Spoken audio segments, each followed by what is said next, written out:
Então, boa noite a todos, sejam bem-vindos. Essa semana houve dois acontecimentos que sugeriram, então, o assunto desta aula. O primeiro foi, evidentemente, este problema com a exposição do Santander, e o segundo foi o fato de que o deputado Jean Willis está apoiando um projeto apresentado por um outro deputado, cujo nome me escapa no momento, aliás, cujo nome eu jamais soube, que descriminaliza qualquer obra de arte, de maneira que se o crime foi cometido mediante uma obra de arte, não há acusação possível. Então a primeira coisa que me ocorreu foi se os dois deputados têm alguma ideia do que seja uma obra de arte e do que não seja, porque evidentemente essa distinção não é das mais fáceis, e havendo uma indefinição e uma dúvida, então você descriminalizar uma coisa que você não sabe o que é, qualquer ato pode entrar dentro dessa classificação e ser descriminalizado, desde que alguém o chame de arte. Então, é claro que a distinção entre o que é arte e o que não é das coisas mais fáceis e mais óbvias, mas eu acredito que há uma série de traços que estão necessariamente presentes numa obra de arte e que, se não bastam para defini-la, bastam pelo menos para distingui-la de tudo o mais. O primeiro desses traços é o seguinte: uma obra de arte é uma obra, portanto ela tem, vamos dizer, um formato, uma forma final, ela chega a uma conclusão. Por exemplo, uma estátua chega a uma forma final, ela não continua sendo alterada. Se você comparar, por exemplo, isso com o que acontece com o sistema filosófico ou com a filosofia de modo geral, você verá que as filosofias jamais estão terminadas. Quer dizer, você não pode dizer que um determinado livro contém a filosofia do seu fulano, do seu ciclano, porque ele vai estar continuamente acrescentando novas observações, novos problemas, etc, etc. De modo que, se você perguntar assim, o que é a obra de Shakespeare? A obra de Shakespeare constitui-se dos textos que ele publicou como peças de teatro e como poemas, ponto final. O que Shakespeare disse fora disso aí não faz parte da obra. Mas e no caso de um filósofo? Não podemos esquecer que a própria tradição filosófica ocidental foi fundada por um sujeito que jamais escreveu um livro, que é Sócrates. Portanto, tudo que Sócrates disse, seja, vamos dizer, num diálogo filosófico formal, seja numa conversa qualquer do dia a dia, acaba tendo importância para a filosofia de Sócrates.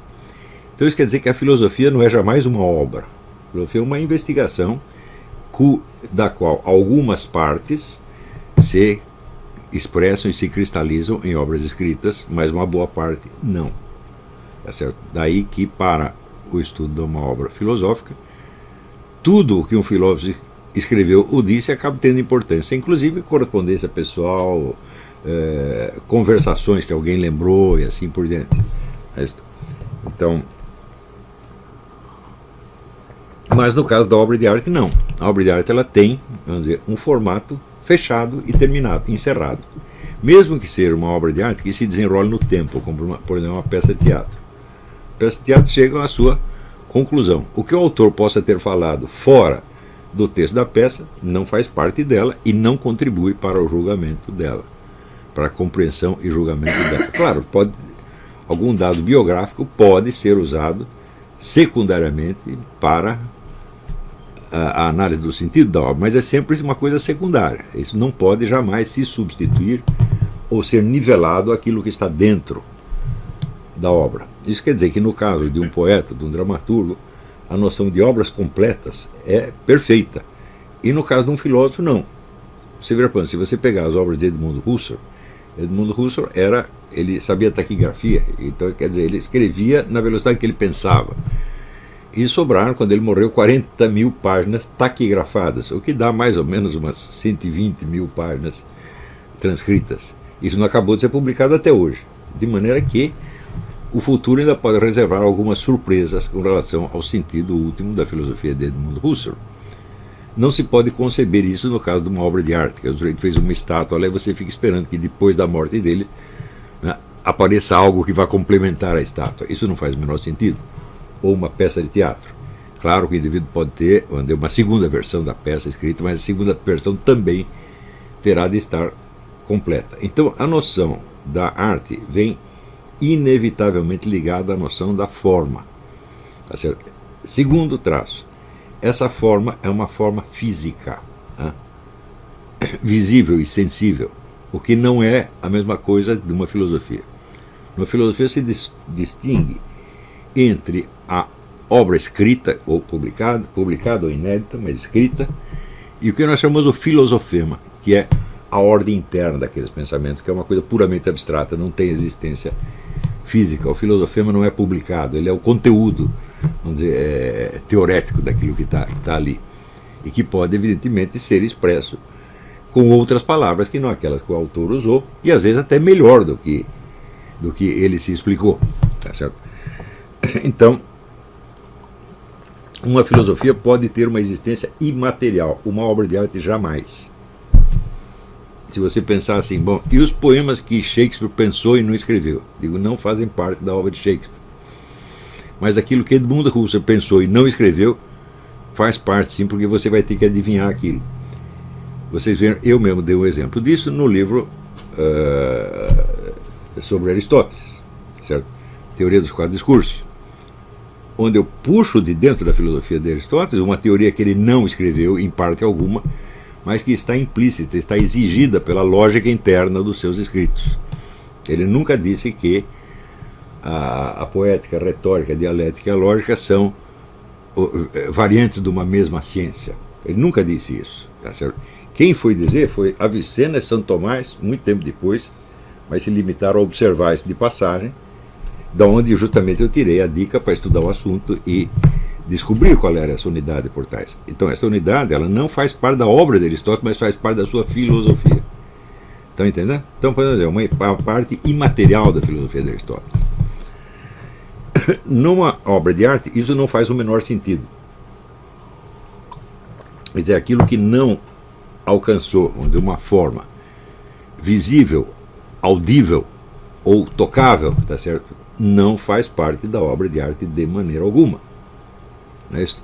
Então, por exemplo, se você pegar a poesia oral, ela tem um formato físico, audível. A música, essa música é a mesma coisa, ela tem um formato audível, portanto atinge um dos sentidos. Então, um dos 5 sentidos tem que poder alcançar a obra de arte, senão ela simplesmente não existe. Uma obra de arte absolutamente imaterial,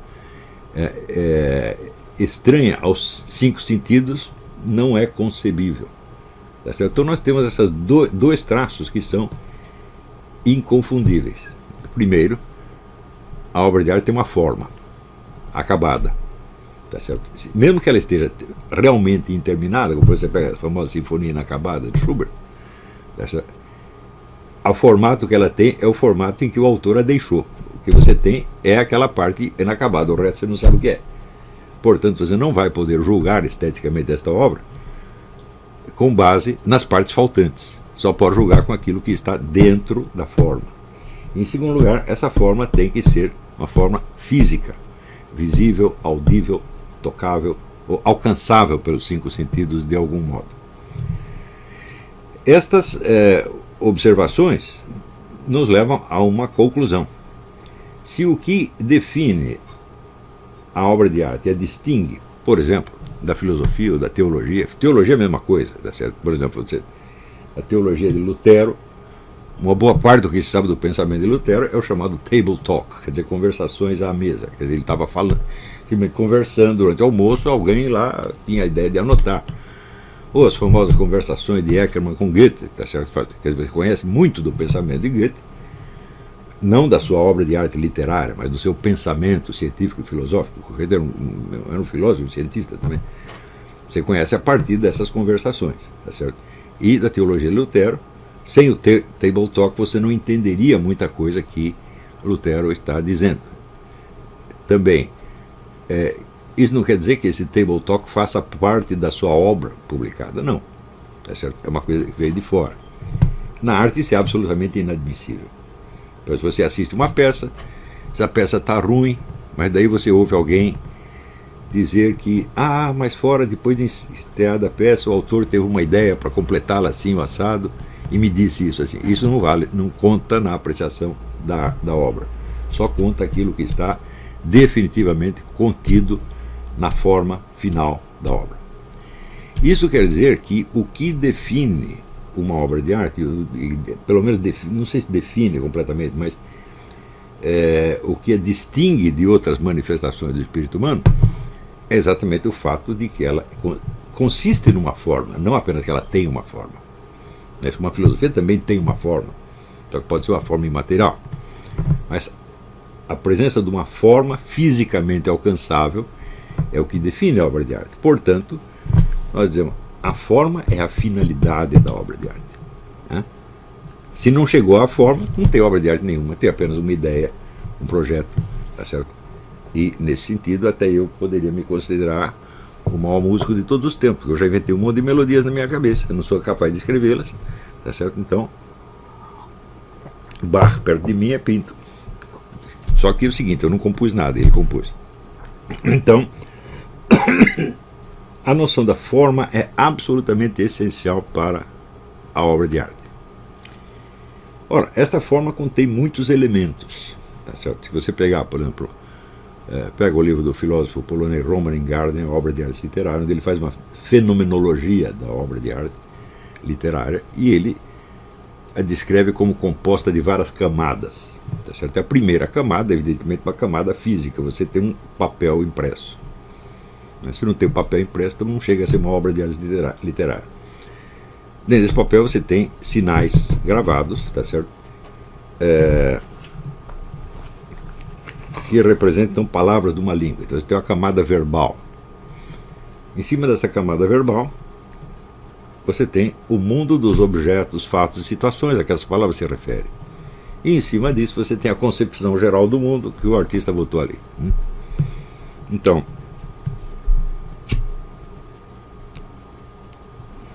do mesmo modo, você pode descrever pelo mesmo método do Ingarden, você pode descrever um quadro. Né, certo? Então o quadro se compõe, em primeiro lugar, de uma tela ou papel e manchas de tinta ali. Em seguida você tem alguma referência a um objeto ou alguma forma puramente inventada, mas alguma referência certamente tem, mesmo na chamada obra de arte abstrata, que é incorretamente chamada abstrata, porque a arte não é jamais abstrata. Você pegar os quadros do Vassily Kandinsky ou Mondrian, né, aquilo de abstrato não tem nada, você está vendo formas concretas, você está vendo um triângulo, um quadrado, uma cor vermelha, uma cor amarela, não tem nada de abstrato isso aí. Né? Então,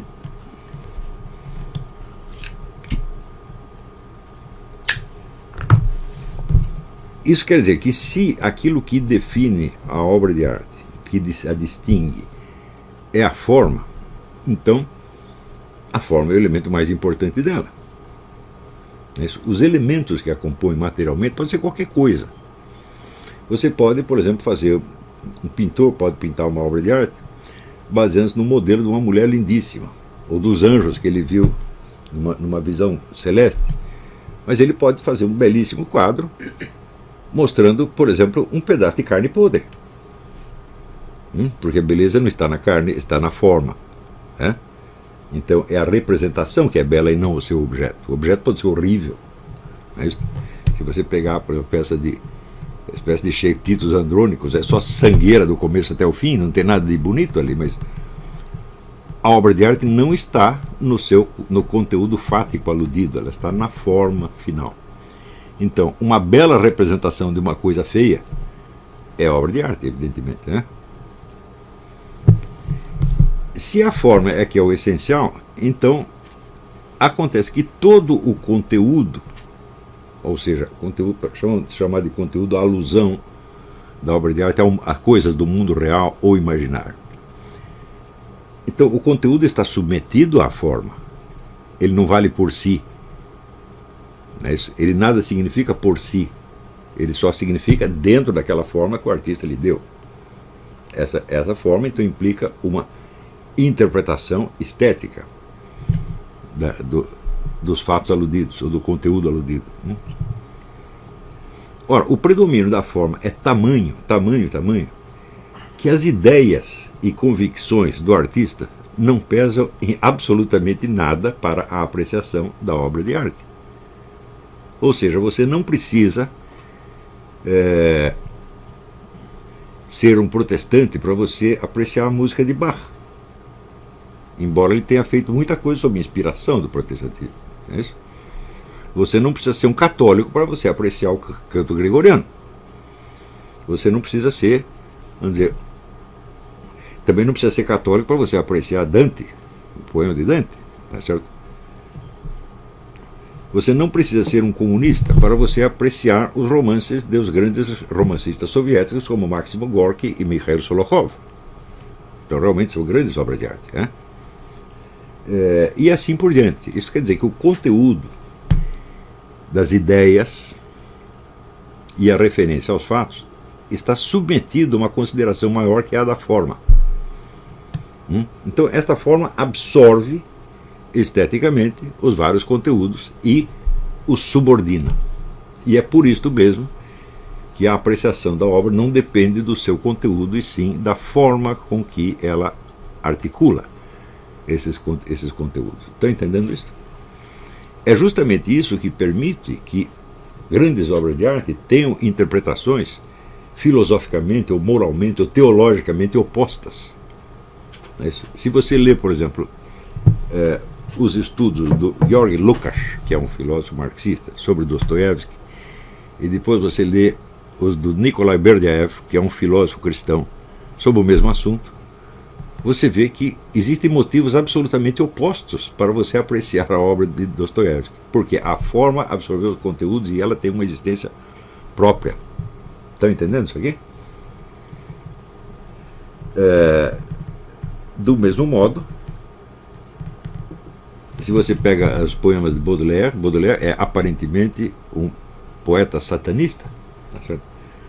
Mas depois apareceu um livro de um crítico chamado Stanislas Fumet, que é um crítico católico, chamado Notre Baudelaire, Nosso Baudelaire. Então, mostrando que uma interpretação cristã dos poemas de Baudelaire é perfeitamente viável. E não faz sentido perguntar quem tem razão, porque os dois lados têm razão. Porque a obra de arte não é a afirmação de um conteúdo moral, político ou teológico. Ela é a criação de uma forma que abrange vários conteúdos. E é essa forma que a diferencia enquanto obra de arte. Estão entendendo? Isso quer dizer o seguinte: em qualquer caso em que a apreciação de uma obra de arte não possa ser separada da adesão ao seu conteúdo moral, religioso, ideológico, etc., não é uma obra de arte. A subordinação alterou. Por exemplo, pode acontecer até o caso extremo em que o artista, o escritor, o pintor, o músico faz uma música com determinada finalidade ideológica, doutrinal, propagandística, etc., etc. E ainda assim a forma predomina de tal modo que a obra pode ser apreciada independentemente, até contra esse conteúdo. Se você pegar as peças do Bertolt Brecht, tem umas peças dele que são muito ruins, outras que são muito boas. Tá certo? Parênteses. Diz que escreveu as peças foi a mulher dele, ele roubou tudo. Mas isso não vem ao caso. Quem é o autor ou não, não interessa. Né? Ele era um vigarista mesmo. Né? Mas algumas peças são muito boas. Então essas peças são boas independentemente do conteúdo de propaganda comunista que era o objetivo dele. Isso prova que mesmo agindo conscientemente como um propagandista, ele era um artista e o lado estético predomina. Estão entendendo? Do mesmo modo como alguns escritores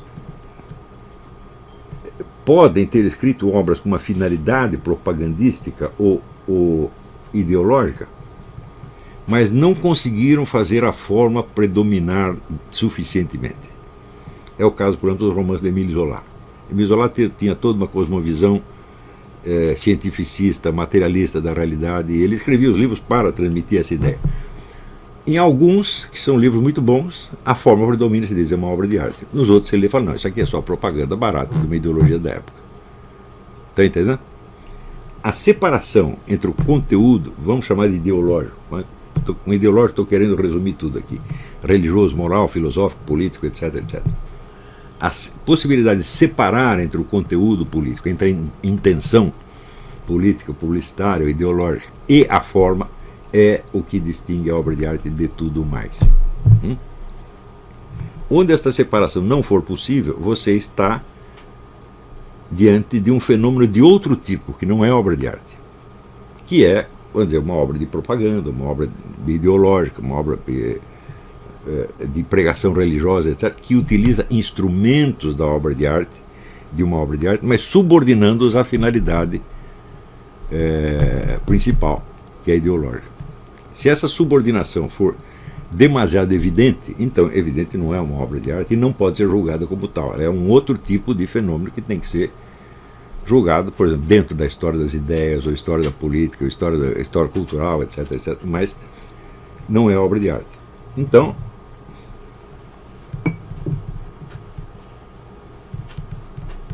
é claro que nem o deputado que criou o projeto, nem o Jean Willis que o apoia, são capazes sequer de seguir esse raciocínio. Duvido que entendesse se ele tivesse assistido esta aula. Quanto mais de fazê-lo por conta própria.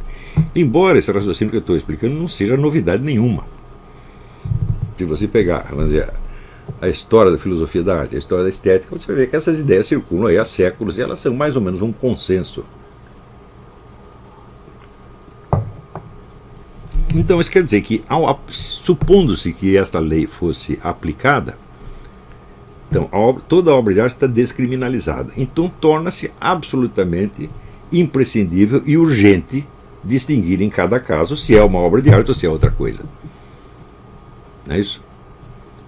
Ora, eu estive examinando alguns desenhos desse Antônio Obá, tá certo? O Antônio Obá é assim, ele é tão flagrantemente anticristão que se você tirar esse anticristianismo dos quadros dele, não sobra nada.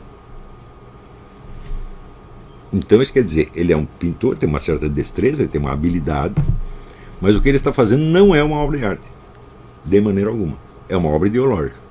É um ato, uma tomada de posição ideológica que subordina a forma. Isso quer dizer, a forma ali não pode ser considerada independente do conteúdo ideológico transmitido. Não tem como fazer isso. E se não tem, isso já é a prova de que o objetivo não foi artístico, porque o que predomina não é a forma, e sim a mensagem. Estão entendendo isso? Se isto ficou muito claro, então nós podemos tirar algumas coisas quanto ao episódio Santander. É isso? Eu até fiz uma nota hoje dizendo o seguinte: o trajeto normal do pensamento humano é o seguinte: ele primeiro cria uma síntese confusa de várias impressões que ele recebeu. Essa síntese se expressa, pode se expressar verbalmente, gestalmente, etc. Mas ela contém muitos elementos indistintos. Em seguida você analisa essa impressão e você cria uma segunda síntese distinta. Quando Descartes fala das ideias claras e distintas, uma ideia clara é uma ideia que é diferente de outra ideia. E uma ideia distinta é aquela cujos elementos internos estão perfeitamente distinguidos uns dos outros. Então, distinguindo os vários elementos da síntese confusa, você obtém uma síntese distinta. E aí sim você tem uma ideia a defender. Mas, no Brasil, acho que ninguém sabe fazer isso. Todo mundo pega uma síntese inicial confusa, se apega a ela e sai defendendo em altos brados e ainda se achando um paladino da verdade e da justiça. É claro que isso é palhaçada, isso é infantilidade. E isto acontece em todo debate público sobre o que quer que seja no Brasil. Eu nunca vi, nos últimos 20 ou 30 anos, algum formador de opinião ser capaz de analisar a sua própria síntese, a síntese confusa que se agita na sua mente e depurá-la e transformar numa síntese distinta, de modo que ele saiba do que está falando. Isso quer dizer, as pessoas nunca sabem do que estão falando, porque estão apenas expressando uma síntese confusa.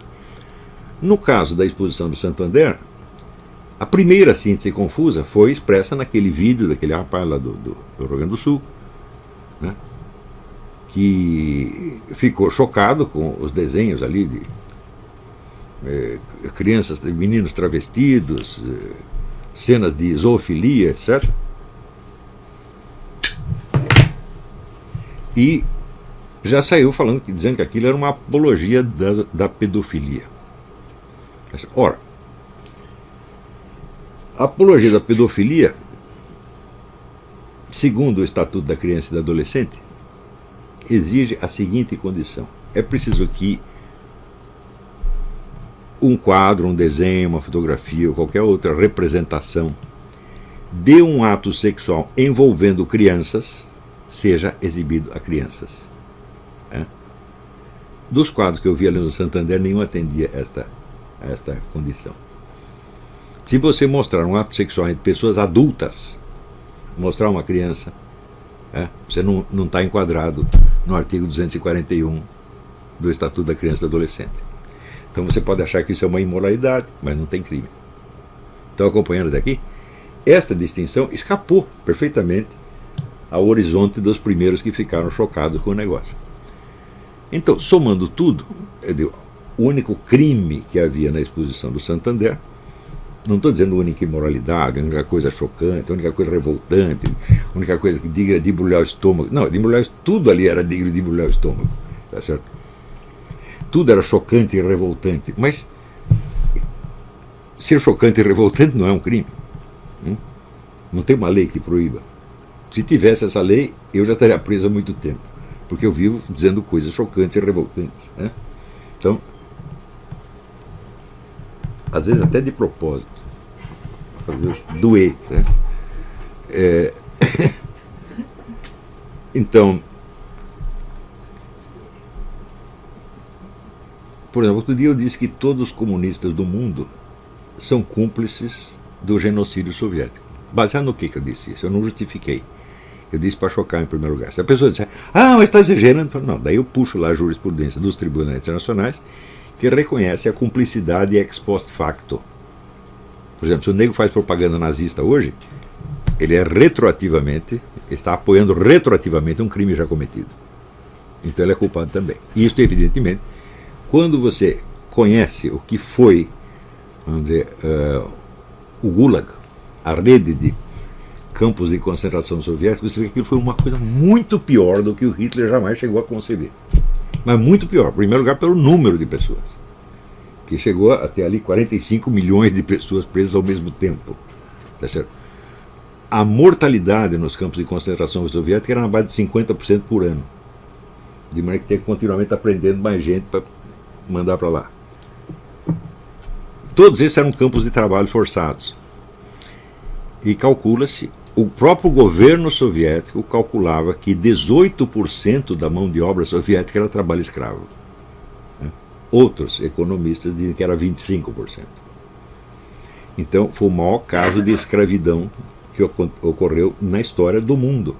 Se você pegar o Egito, a colonização das Américas, o Islã, soma tudo, perto do trabalho escravo soviético era fichinha. E hoje você vê esses movimentos negros protestando contra a condição dos negros nos Estados Unidos, que é confortabilíssima. Queria eu ter a condição média do negro aqui, porque tem Social Security, tem crédito educacional, tem mais não sei o que, assistência médica gratuita, tem tudo. E mesmo assim eles acham ruim.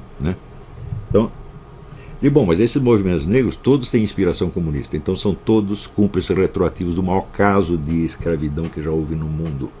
E você vai reclamar de uma escravidão que já acabou no século XIX? Que autoridade moral você tem? Não tem nenhuma. Tá certo? Mas eu gosto de soltar a coisa primeiro numa versão sintética que choque as pessoas e dê a impressão que eu estou exagerando. Eu falo, não estou exagerando. Se você quiser a demonstração todinha, com todos os detalhes, eu te dou, com número, fonte, etc, etc, etc. Então os negros ficam quietinhos. Mas estou dizendo isso só para ilustrar que você ser chocante não é crime.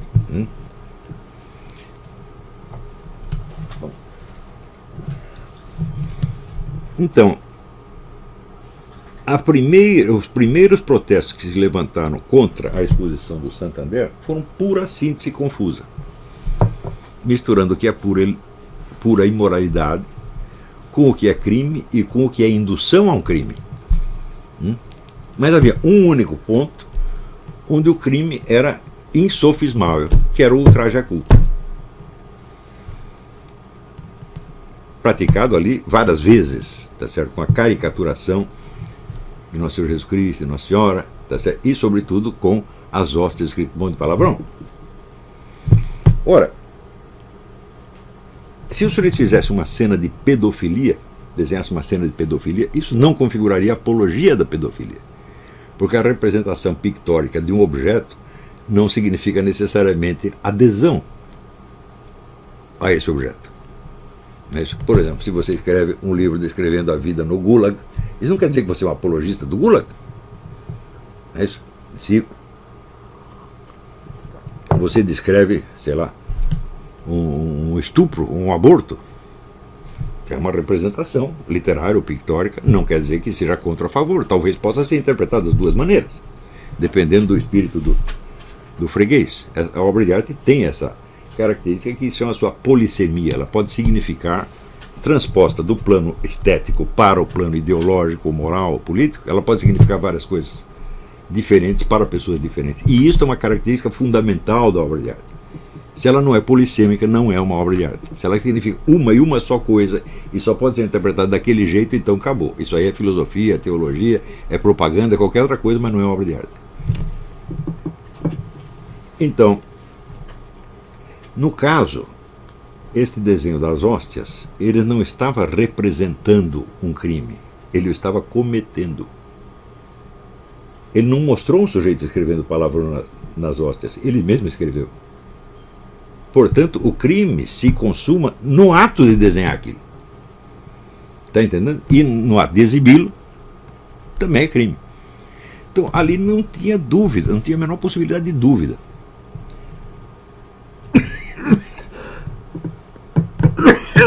E aí entra a questão, adquire uma segunda dimensão muito interessante, que é a seguinte.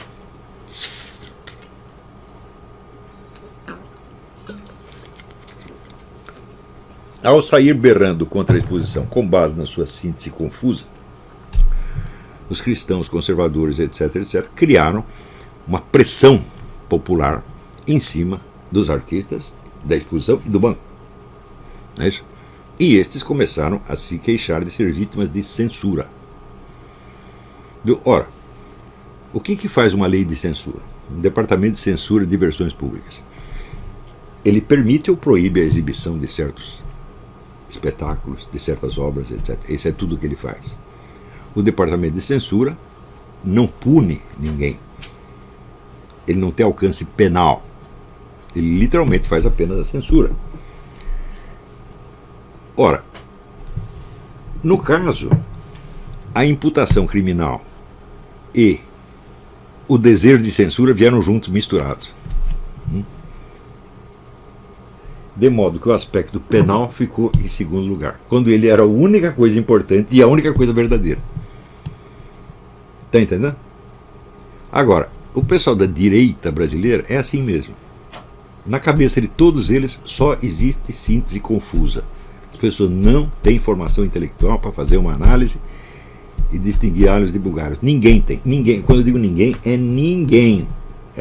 Ninguém. De todos esses que falam em nome da direita, claro, tem gente que não fala, tem pessoas que escrevem apenas expressando sua opinião pessoal sobre isso. Aí você encontra alguns, sobre todos os alunos meus, evidentemente, capazes de fazer essa distinção. Mas entre os formadores de opinião não tem nenhum.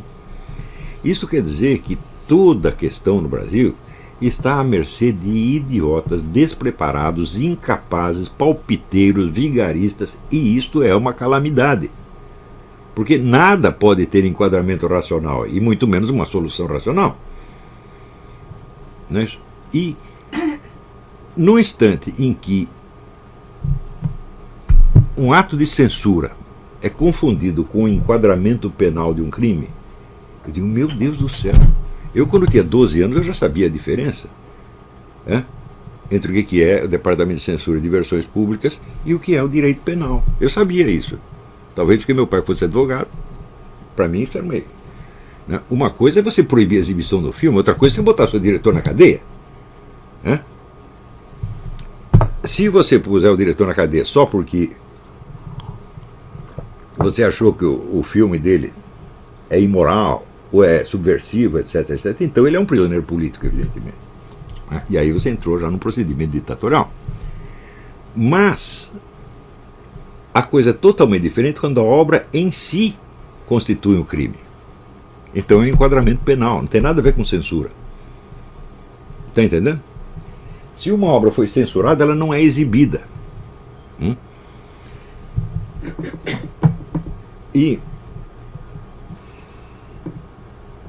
No caso desses desenhos, você vê que eles não estavam representando um crime, mas o estavam cometendo. Quer dizer, as hóstias com palavrões não eram referências a uma coisa externa. Aonde existem hóstias com palavrões? Só naquele quadro. Daí o confusionismo entra em seguida, dizendo: não, essas hóstias não eram objeto de culto porque elas não estavam consagradas. Fala, mas escutou aqui, o idiota. O culto consiste na consagração. Portanto, elas são objeto de culto antes, durante e depois da consagração. Segundo, onde você comprou as hóstias? Numa loja de objetos religiosos que, por definição, só vende objetos de culto. Então não tem como escapar. Mas, quando eles se queixam de ser vítimas de censura, eles não deixam de ter uma certa razão, porque houve uma pressão popular generalizada, visando o quê? A impedir o prosseguimento da exposição. Eu não digo que essa atitude fosse errada. Na verdade, eu não sei. Tá certo? E não tenho opinião nenhuma a esse respeito. Mas eu sei que a questão penal era a única questão substantiva que existia ali, e essa era prioritária. Tá, então, afinal de contas, o que você quer? Você quer apenas fechar a exposição e fazer os caras passarem 15 minutos de vergonha? Ou você quer punir um crime? Se você punir o crime, bom, ele vai passar vergonha o autor vai passar vergonha de qualquer jeito, só que muito pior, ele vai passar vergonha na cadeia. Tá certo? Então, a incapacidade de discernir o aspecto sensório e o aspecto penal apareceu dos dois lados. Os críticos da exposição faziam essa confusão, e os seus defensores também. Os primeiros por burrice, os segundos por esperteza. Para desviar a discussão do aspecto penal, você se queixava da censura. Você vê que o promotor que foi lá investigar a exposição para ver se havia crime, ele nem mencionou o traje a culto, ele só falou de pedofilia. Bom, no máximo ali eu não vi, na verdade, nem sequer uma representação de pedofilia, que seria um adulto fazendo sexo com uma criança menor de idade. Eu não vi isso em lugar nenhum. Havia uma sugestão, porque é evidente, se você começa a estimular sexualmente as crianças desde pequena, você está criando clientela para os pedófilos. Mas é um efeito indireto. O sujeito pode perfeitamente alegar: meu intuito não foi esse, foi outro. Meu intuito foi fazer um negócio contra a pedofilia. Que não vai ter jeito de provar uma coisa ou outra. É impossível. Se for uma obra de arte, então ela é separada dos valores que compõem o seu conteúdo. Não é isso? Então,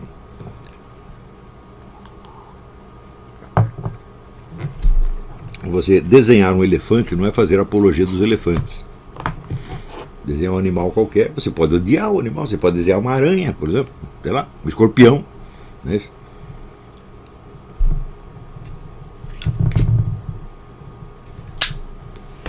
Então, esses dois casos, o do projeto de lei e o caso do Santander, mostraram um estado de confusão mental medonho.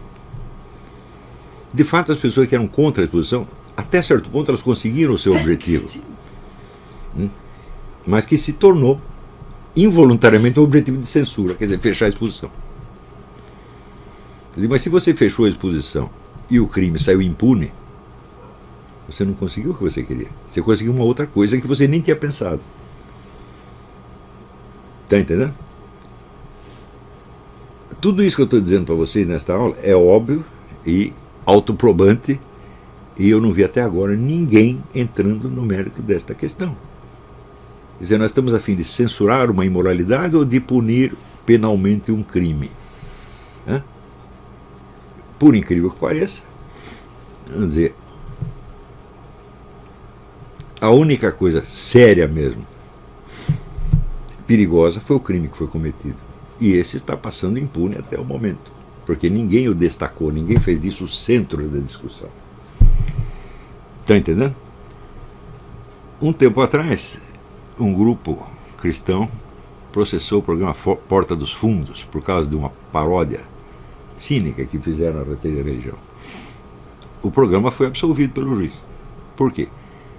Porque o crime de ultraje a culto, quando é assim, de você achincalhar uma religião, ele só existe quando existe uma vítima determinada.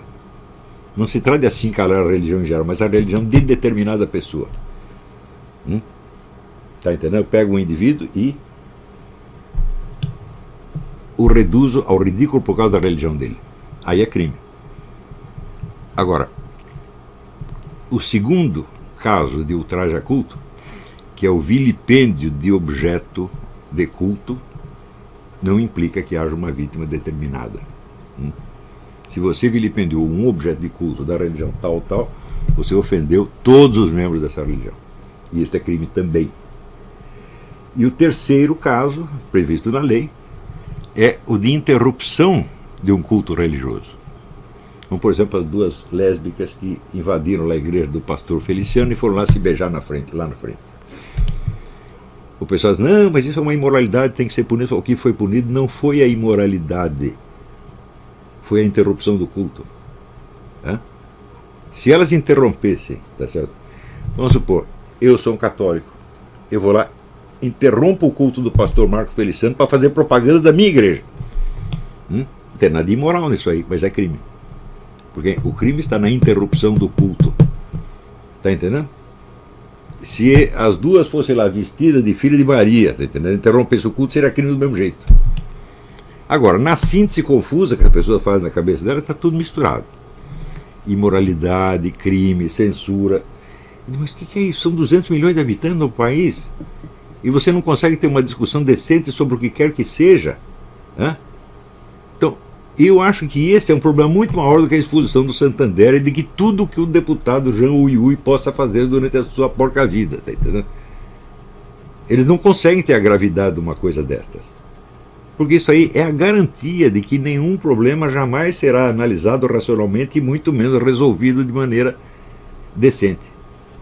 Os problemas vão se prolongar, e quando alguém resolver tomar uma providência, com certeza vai ser a providência errada.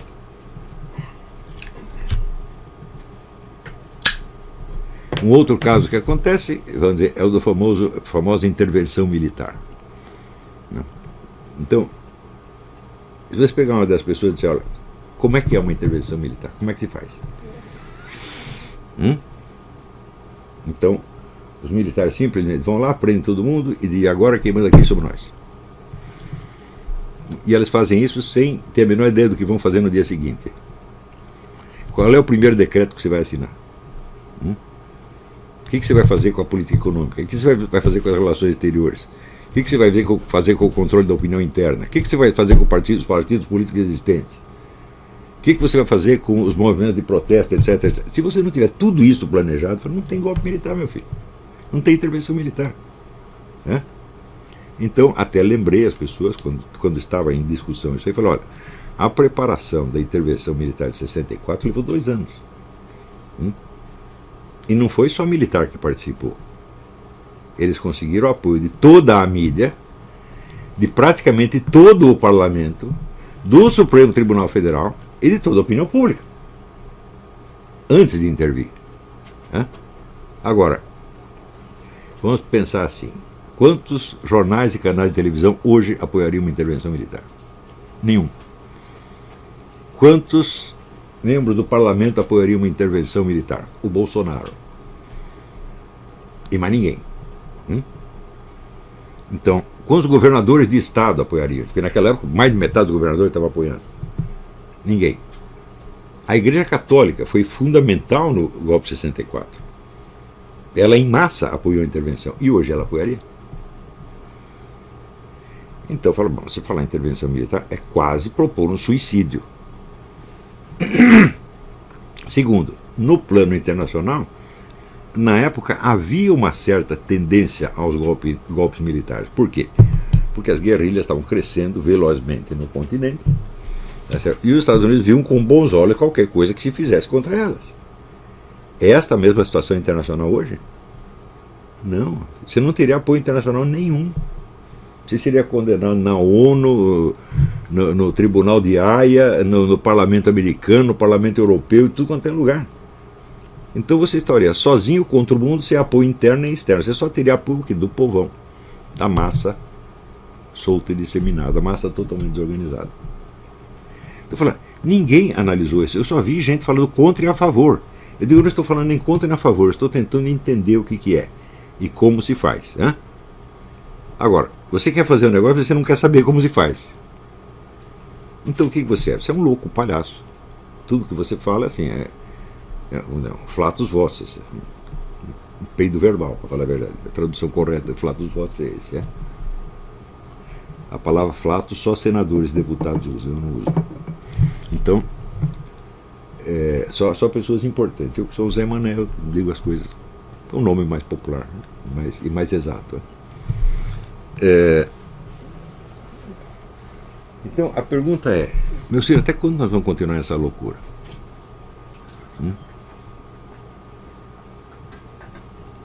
Você só vê gente tomando posição a favor e contra coisas que elas não têm a menor ideia do que seja. E que não são capazes de perceber que não têm ideia. Não são capazes de fazer a análise das suas impressões. Você veja, Aristóteles já ensinava que a inteligência humana não opera diretamente sobre os dados dos sentidos, mas sobre aquilo que se depositou na memória. Aquilo que se depositou na memória é um conjunto de imagens composta de elementos heterogêneos. Esse conjunto provoca em você uma emoção. E você expressa essa emoção acreditando que está dizendo alguma coisa. Você não está dizendo nada. Vamos dizer, para você sair da síntese confusa e chegar a uma síntese distinta, você precisaria analisar os conteúdos guardados na sua memória. Analisar sua própria constelação de impressões. Para distinguir, em primeiro lugar, o que veio do fato e o que é uma reação meramente sua. Por exemplo, se eu fico com medo de algo, não quer dizer que esse algo seja necessariamente temível. Não é isso? Não, você sonha com um tigre atacando você, você fica com medo. Só que não tem tigre nenhum ali. Então você pode dizer, bom, o medo não veio do tigre, veio de mim mesmo. Não é isso? Se eu não sei distinguir o que vem de mim e o que vem dos fatos, eu estou em plena alucinação.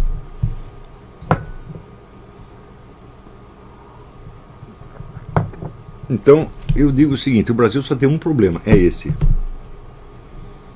O resto é tudo decorrência desse. E sem resolver esse, não vai resolver mais nenhum outro. Não vem me dizer que eu vou resolver o problema da segurança pública, vou resolver, né, a dívida nacional, vou acabar com a corrupção. Você não vai acabar com nada, você não vai fazer nada. Por quê? O seu pensamento não tem poder de preensão sobre a realidade. Entendeu? Você está apenas expressando sentimentos e estados interiores seus, cuja relação com a realidade é para você o maior dos mistérios. Você não tem ideia do que está aqui e o que está lá. Vocês entendem por que ideias de tipo relativista ou cético se espalham com tanta facilidade? Por causa disso. Isso é uma resposta a esse estado de coisas. Já que o sujeito não está entendendo coisa nenhuma mesmo, e ele tem esta sensação de insegurança, ele acaba concluindo que a verdade não existe. Mas o que não existe não é a verdade, é a sua inteligência que não existe. Você veja, se você pegar toda a psicologia contemporânea, você vai ver que tudo na inteligência humana se baseia, vamos dizer, num confronto que você faz entre as suas representações mentais e as alterações do estado de coisa externo. Não é isso? Por exemplo, você está casado com a dona fulaninha, tem amor para a dona fulaninha, um dia você chega lá, a dona fulaninha não está. Da onde que ela sumiu? Dos seus pensamentos? Não, sumiu da sua casa. Isso não é um dado da sua interioridade, é um dado do mundo real. Não é isso? Daí alguém te fala, ela fugiu com o vizinho. Também é um dado do mundo real. Tá certo? Então, tudo o que nós fazemos é esse jogo constante entre o estado interior e as modificações sucedidas no mundo externo. Isso quer dizer que algum conhecimento do mundo externo nós temos necessariamente, senão não conseguiríamos sequer pensar. Não é isso? Então, os argumentos céticos eles acabam se espalhando não pela força dos seus argumentos, mas porque eles dão um alívio ao indivíduo que está em dúvida total. E por que ele está em dúvida total? Porque ele simplesmente é vítima das suas próprias sínteses confusas. Ele vagamente sente que ele está enganado a respeito de tudo. Ele não confessa isso, mas sente isso. Tá certo? Bom, então, por hoje é só. Daqui a pouco voltamos com as perguntas.